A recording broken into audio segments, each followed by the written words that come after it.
Hey, welcome back to another episode of Reclaiming the Spirit, subtitled Dissolving the Fear. My name is Mark Heilshorn. Once again, I am a former pastor who's got a doctoral degree in theology. And what I've been doing for the last 45 days is talk about the issues that are before us as a culture and look at things spiritually to get a greater insight as to how to deal with the fear that we are all kind of wrestling with. And I really want to thank you for peeking and taking a look at this because I think there's a lot to offer here. And what I've been doing for the last many nights has been talking about different traditions and how they all arrive at a certain conclusion. In today's lesson, we're going to be talking about what it means to concentrate, what it means to focus, and what traditions have to say about that. And I've been starting with the with really the Buddhist tradition. Um, and it just so happens that today's path, eight, eight paths. Today's path is what's called right concentration. Right concentration. And what the Buddhists meant by concentration was being able to focus and stop being distracted by the things around us and to create an environment where we just focused on something specific, something like a meditative spirit, like a meditative mantra, a flower, a candle. Doesn't really matter what it is, but something that we can actually focus on and to not let ourselves get wary and wander into other places. So that's why, the Buddhists end up using a lot of ohms and mantras. One of my favorite mantras is something called Om Ananda Om, which means world, world, um, universe, Om, the beginning of God, the beginning of the universe. And Anand means joy, means happiness. So Om Ananda Om. I kind of like starting my day that way sometimes. And but if you're a Christian and you're Jewish or you're Muslim, you have your own traditions that work for that. We'll get into those in a minute. So the Buddhists really, this is part of a whole spectrum of their paths and how they stay centered. But again, this is day 7. So the seventh path is right concentration, right concentration. And let's face it, we are in times where we don't concentrate very often. We're so distracted. I mean, just take a look at that phone that's in your hand and see how often it bleeps and it bings and it dashes and it dots. And we get emails, we get Facebook posts, we get messages, we get texts, we get phone calls, we're inundated by our electronic media right now. And it's very, very, very hard to concentrate on anything. Not to mention the world in chaos, which is kind of what it feels like right now. So, all the more reason to really focus on concentrating on something that can lift us out of our worries, lift us out of the trap of feeling subjected to the busyness of the world. And of course, we're hearing now that, oh, we better get busy again, and I'm beginning to wonder whether that's actually a good thing or not, or whether we kind of like a little less action and a little less busyness in our lives. Because let's look what's happening. The oceans are getting cleaner. The sky is cleaner. We're not gobbling down gas. We're not consuming the way we used to. So there may be a real important silver lining on all of this, and good meditative spirit might allow us to be able to find what that means for us. Okay. So let's go into the Abrahamic traditions. Now, the Abrahamic traditions, as many of you know, are Judaism, Christianity, and Islam. And the seventh commandment, which all the Abrahamic traditions follow, is thou shalt not commit adultery. Adultery, meaning going outside your committed marriage or going outside your committed partner and finding somebody else um, in order to have any kind of a sexual relationship with, physically or emotionally or otherwise. And what does that do?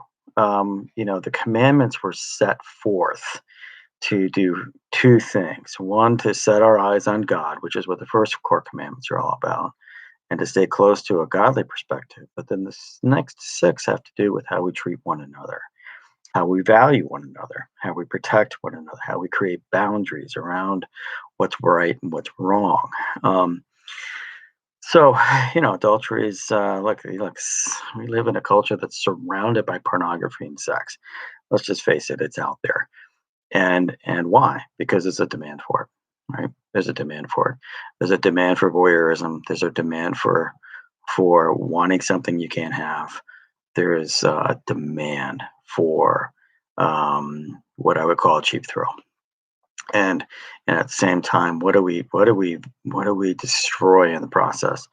Marriages, relationships, families, culture, businesses.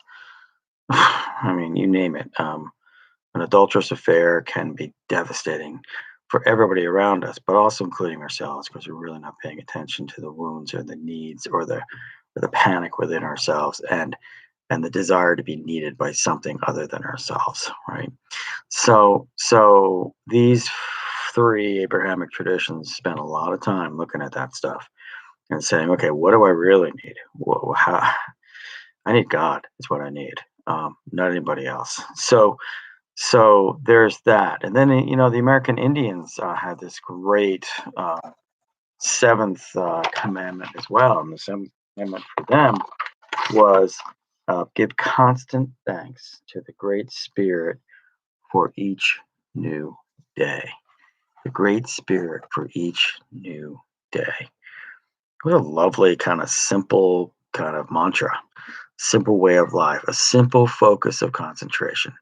Thank you, God, for the day that I have before me where I can be all of me and help others and be loving and careful and accepting of everything that happens in my life as being a gift from you. And if we could all just live simply in that love ethic, wow, what a world we have. And what a response we would have to a pandemic that is causing many of us to just react and not respond. And so then there's that. And then there's what I like to do. I like to go to the spiritual development, what we call in the recovery traditions, right? And that would be Alcoholics Anonymous, Al-Anon, Debtors Anonymous, Overeaters Anonymous. I mean, Obituate Anonymous. There are many, and they're there because these are spiritual principles that are applied in these programs. And what they like to say is, I have a daily reprieve based on my spiritual condition. So here's what the seventh step is: humbly ask Him to remove our shortcomings. We all have defects of character, or what somebody likes to call um, default character defects. There are default lines in us. There are go tos, whether we get angry or pissed off, or we feel pain, or we get sad, or we get wrapped up in self pity. I mean, we all have defects. We all like to be victims every now and then, and that's just a way to get attention. And these are tremendous steps, and we're asking God to remove our defects, and we're asking God to remove our shortcomings. It doesn't say in these traditions, it doesn't say, halfway. It means, hey, God, remove these things, please remove them. And I know that if I believe in you, you will. There's no half measures in that. It's almost a directive.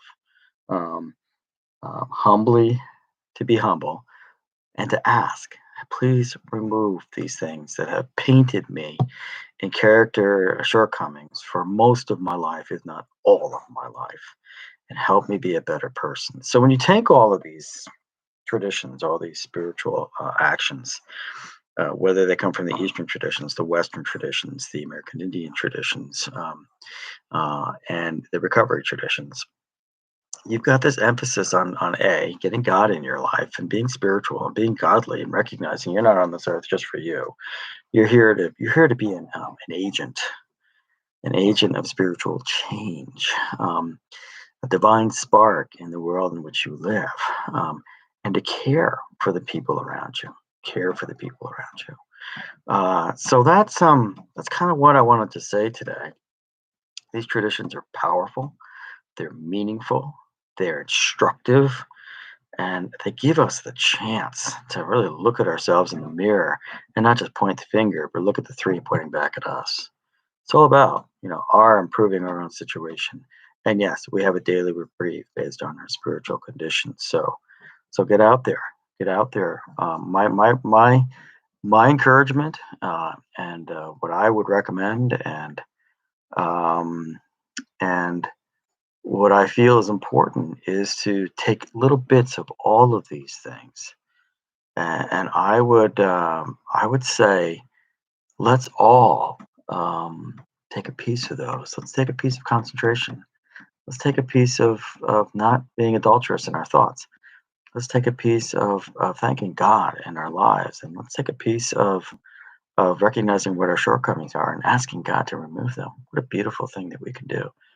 So pray on that, and I would invite you to be part of the answer, not part of the victimization, not part of the complaining that's going on in the world right now, and not rushing back into a pattern that can lead to self-destruction and misery. Because I would guess that some of us are kind of enjoying this time out because we're not running around like Chicken Little. And we're like, wow, there's a family here, there's a spouse here, there's a dog here, there's a house here, there's a yard here, there's exercise, there's meditation, there's slowing down. Holy moly, I didn't know I could do all this. I'm actually hearing a lot of that right now. That people are really enjoying that. Oh, and by the way, like I said earlier, we've got dolphins swimming in the canals of Venice. We've got no smog in Los Angeles for the first time in anybody's memory. We've got people actually taking a grip and realizing that they've been living lives based on what they can consume, not based on the values that they have. I mean, there's some beautiful things that are coming out of this, and maybe this is God's purpose. It's God's purpose. So, hey, if you're looking at this and you want to, I'm going to do something similar to this on Facebook tonight at 7 p.m., which is my kind of normal shtick. But I'm doing more and more on YouTube. And with this message, I add a meditation and a prayer. So join us. Join us every night at 7 p.m. At Reclaim the Spirit. And look forward to seeing you then. Thanks. Bye.